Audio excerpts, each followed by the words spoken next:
안녕하세요. 자, 오늘 배워볼 작품은 김춘수의 꽃입니다. 해서, 김춘수 시인은 어떤 존재에 대한 어떤 본질적인 의미를 탐구하는 시를 주로 썼다. 그래서 굉장히, 추상적인 내용들을 좀 많이 쓴 시이긴 합니다. 그래서, 생각을 좀 많이 해봐야 한다라는 그런 시이기도 하죠. 그럼 봅시다. 자, 내가 그의 이름을 불러주기 전에는, 그러면 여기서 보면 여기 내는 어떤 인식의 주체예요. 그리고 그는, 이거는 인식의 어떤 대상, 객체.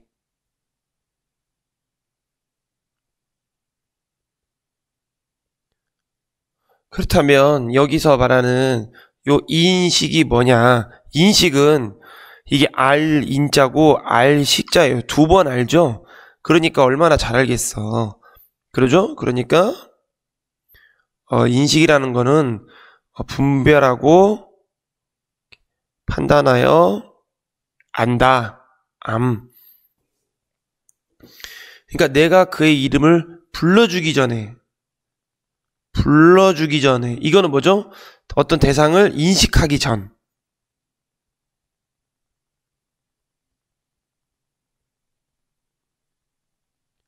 그는 다만 하나의 몸짓. 이게 몸짓이라는 건 지나지 않았대요. 그게. 그러니까 별로 부정적으로 쓰인 거죠. 그러니까 이거는 몸짓이란 건 어떤 의미 없는 존재죠. 의미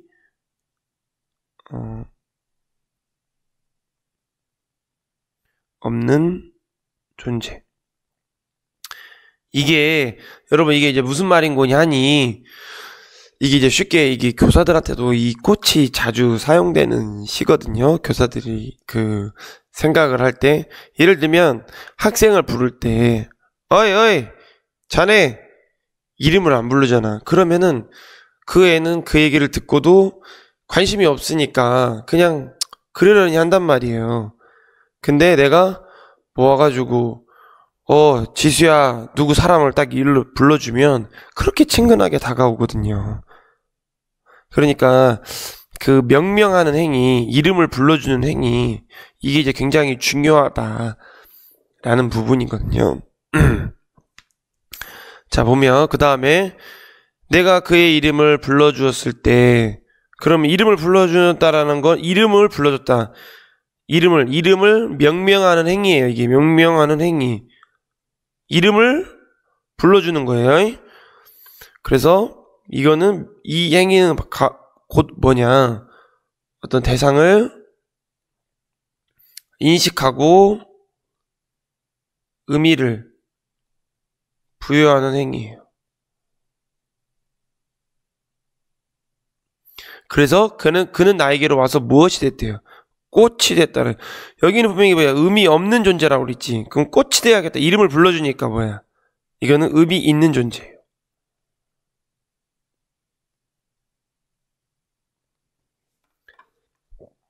우리가 친구도 그러죠. 친구도 이름을 불러줬을 때 뭔가 그 사람이 나에 대해서 한번 생각하게 되고 그런 건데 계속 별명이나 부르고 그러면은 그는 나한테 의미 있는 존재가 안 되겠죠. 그래서 내가 그 이름을 불러준 것처럼 그럼 뭐예요? 이게 어떤 의미를 부여했다 이거죠. 이거는 의미를 부여한 것처럼 나의 이 빛깔과 향기에 맞는, 그러면 이 빛깔과 향기는 뭐겠어? 이거 긍정적인 거죠. 일단 이게 뭐냐? 이게 존재의 본질이라는 거 뭐죠? 어떤 그 사물 그 자체의 성질 이런 거잖아. 사물 그 자체의 성질. 그러니까 나의 이 빛깔과 향기에 알맞은, 누가 나의 이름을 온 게 나의 그 맞는, 나의 이 사물 자체에 이 맞는 이런 성질들을, 이런 누가 나의 이름을 불러다오. 그러니까 여기서 보면 나의 존재를 그 앞에서 나오는 그가 인식해 주기를 바란다는 거죠.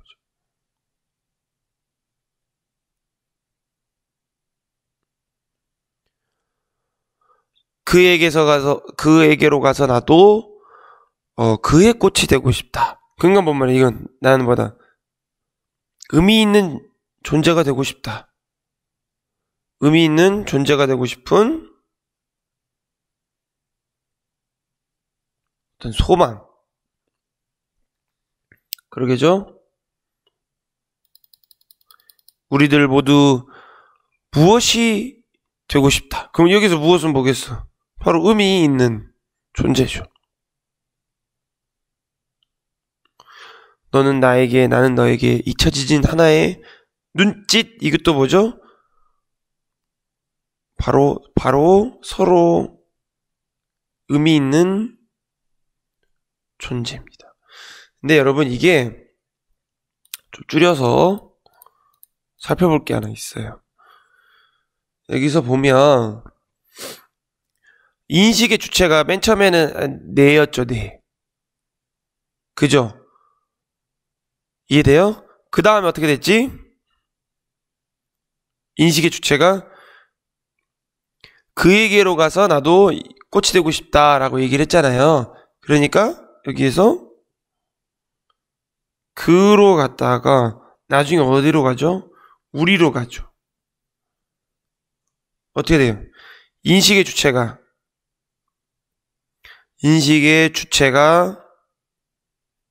어떻게 돼서 확대되고 있죠. 맨 처음에 내로 했는데 나중에는 그도 인식의 주체가 되잖아요. 그러니까 그로 확대됐다가 그 다음 어디로? 최종적으로 서로 우리까지 인식의 주체가 확대되고 있다. 그러면 존재 의미는 어떻게 될까? 존재 의미 맨 처음에는 봐봐. 다른 편으로 몸짓. 맨 처음 몸짓이 됐죠. 그 다음 어떻게 됐어? 꽃이 됐죠. 그죠? 그 다음에 나중에 어떻게 됐죠? 눈짓. 이렇게 몸짓에서 시작을 해서 꽃으로 가서 마지막에 눈짓까지 되는 바로 존재의 의미도 무엇이 된다? 확대가 된다. 아시겠습니까? 자, 그러면 여기 보세요. 그럼 꽃의 상징적 의미.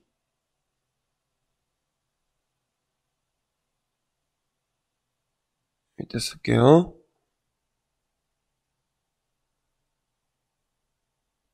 꽃의 상징적 의미. 이거는 꽃은 여기서 봤을 때 어떤 구체적인 진짜 꽃이야? 그건 아니잖아. 그죠? 상징성을 갖고 있잖아요. 그러죠? 그래서 구체적인 대상이 아닌 어떤 시인의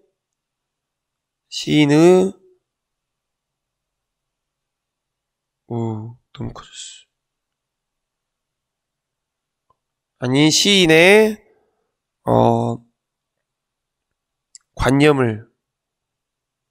관념이라는 건 생각이야, 생각. 관념을 대변하는 추상적인 존재.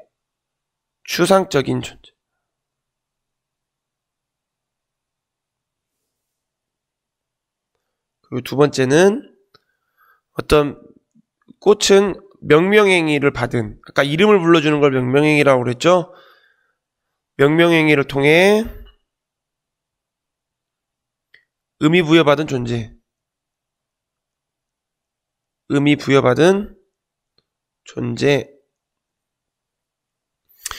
그럼 여러분 여기서 이게 추상적이라는 건 뭐죠? 이 추상적인 거? 이런 추상적인 거는 우리가 이제 직접 경험하거나 어떻게 보면 이제 지각할 수 있는 어떤 일정한 형태라든지 성질을 갖고 있지 않은 거야. 그러니까 쉽게 말하면 우리가 책상 하면 머릿속에 딱 떠오르죠. 어떤 그 사물이라든지 어떤 게 떠오르는데, 사랑 하면 이게 어떤 딱 사랑은 이거다라고 딱 뭐가 딱 떠오르는 게 없단 말이에요. 다 사람마다 각기 다 다르고, 그런 것들을 추상적인 거라고 해요. 아시겠죠? 뭐 효도 하면은 딱 효도란 이거다. 이게 뭐 머릿속에 딱 떠오르는 어떤 사물 이런 게 아니잖아. 없잖아. 그런 것들은 이제 추상적인 거다. 이렇게 얘기를 하고 있습니다. 자, 그러면 내려가 보면 하나 더 얘기를 해봅시다. 여기서. 자, 뭐냐면 이 특징, 주제하고 특징. 이거 주제는 뭐겠어요? 주제.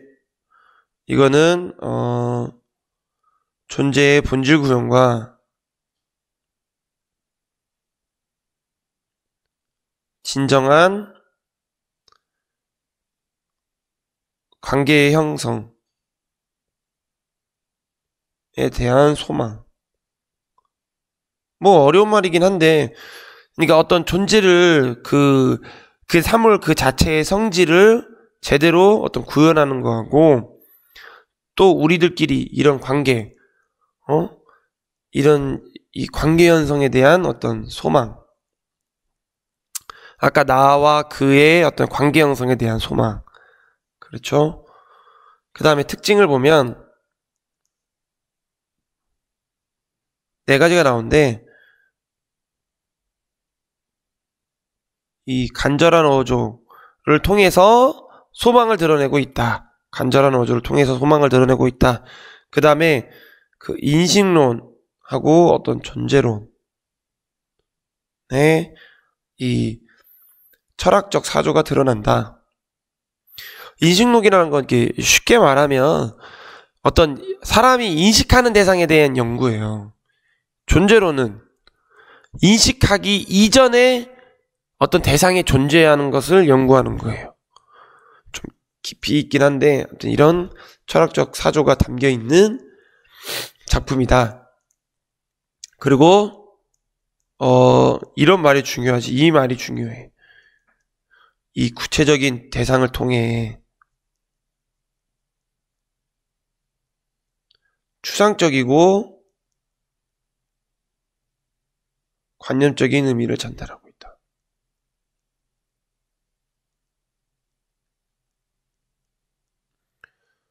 이게 예를 들어 뭐죠? 꽃 같은 거죠. 꽃은 어떤 추상적인 존재라고 그랬잖아. 구체적인 대상이 아닌데. 근데 꽃이라는 것 자체는 구체적인 대상이잖아요. 그런데 얘가 가지고 있는 의미는 굉장히 추상적이고 관념적인 의미를 전달하고 있단 말이야. 이해가 되셨죠? 그 다음에 마지막, 인식의 주체를 아까 뭐죠? 위에서 보면 우리, 또 그게 이제 인식의 주체가 확대되고 있고, 또 하나는 몸짓, 꽃, 그 다음에 뭐 눈짓, 이렇게 해서 존재의 의미가 확대되고 있잖아. 인식의 주체를 뭐하고 있다? 점층적으로 점점점 확대하고 있고, 인식의 주체 아까 점점점 확대됐잖아요. 그 우리로. 그리고 이 존재에 대한 의미, 이 의미를 아까 존재에 대한 의미도 확대되고 있다고 했지. 좀 더 말하면 심화하고 있다. 이해되셨습니까? 예. 그러면 이제 패러디입니다. 패러디. 똑같이 할 수 있는데, 김춘수 꽃을 변주하여 해서 패러디라는 작품이 나오는데, 과연 이 시도 앞에 있는 김춘수의 꽃하고 같은 의미를 지니고 있는 것일까? 그렇지 않겠죠. 그렇지 않으니까 나왔겠죠. 그럼 빨리 봅시다. 내가 단추를 눌러. 여기 단추도 의미를 부여하는 수단. 어떤 이 소통의 매개체. 글은 다만 하나의 라디오에, 그러니까 하나의 라디오는 지나지 않았다라고 했었으니까 인식하기 이전이죠. 인식 이전의 대상이죠. 인식 이전의 대상이 되죠. 이게 곧 의미 없는 존재죠. 근데 이제 보세요. 비슷하게 흘러가는데 내가 그의 단추를 눌러주었을 때라는 건 어떤 의미 부여를 한 거지. 대상이 의미 부여를 했고 그 다음에 그는 나에게로 와서 뭐가 되었대요? 전파가 되었대요. 이게 바로 뭐죠? 인식 이후의 대상이 되는 거지. 그러니까 곧 의미 있는 존재가 된 거죠. 그래서 내가 그의 단추를 눌러준 것처럼 이게 뭐죠 이거? 어떤 이 존재에 의미를 부여해줬다 이거죠. 의미를 부여해준 것처럼 그 다음에 누가 와서 나의 굳어버린 핏줄기의 황량한 가슴속, 이 가슴속까지는 여기는 어떤 부정적인 거지. 현대인의 이 삭막하고 고독한 내면을 얘기를 해주는 거고, 버튼을 눌러줘. 이 버튼이 곧 뭐겠어? 그 위에서 말한 단추겠죠. 그죠? 그래서 그의 전파가 되고 싶다라는 말은 어떤 의미 있는 존재가 되고 싶다 이거죠. 내려가 봅시다. 우리들은 모두 무엇이 됐대? 이 사랑이 되고 싶다. 근데 중요한 게 있어. 끄고 싶을 때 이거, 끄고 싶을 때 끄고 켜고 싶을 때 켤 수 있는 라디오 대. 이 부분이 이제 뭐냐? 이거 뭐죠? 끄고 싶을 때 끄고 켜고 싶을 때 켜는 거? 그러니까 어떻게 보면 가볍고, 이 사랑이랑 비추어 보면 가볍고 어떤 이 편리한 사랑을 추구하는 거지. 자기가 원할 때만. 그러니까 이 사랑은 곧 뭐겠어요? 가볍고 편리하고 가볍고 편리하며 그 다음에 일회적인, 꾸준히 이게 아니라 일회적인 사랑이라는 의미인 거죠. 그러니까 어떻게 보면 이 소설에 그래서 이제 주제가 나오는 거죠. 주제가. 이 주제는 뭐냐? 쉽게 만나고 헤어지는 이 현대인들의 가벼운 혹은 경박한 이 사랑에 대한 풍자, 이게 주제가 되겠어요. 그럼 이제 이 특징을 보면 두 가지가 나오는데, 첫 번째는 이 꽃을 패러디했잖아요. 근데 패러디했지만 이거는 뭐다? 풍자적 의미를 가지고 있다. 또 두 번째로 이거는 이제 김춘수의 꽃하고 비슷하죠. 이 구체적인 사물을 통해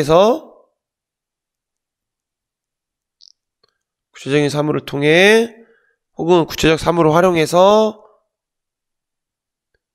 이 추상적이고 관념적인 의미를 드러내고 있다. 이해되셨습니까? 그러면 하나 알아둘 게 있어요. 이 꽃하고 비교를 해봐야죠. 그러니까 이거는 김춘수의 꽃. 또 하나는 이 라디오 같이 사랑을 끄고 켤 수 있다면, 이분을 보면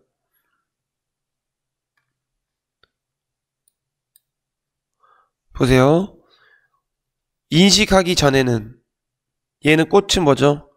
하나의 몸짓이라고 그랬지. 얘는 하나의 라디오라고 그랬어요. 인식 후에는 얘는 이게 꽃이었고 하나의 무엇, 그 다음에 혹은 잊혀지지 않는 하나의 눈짓. 된다고 거기에 있어요. 본문에 보면.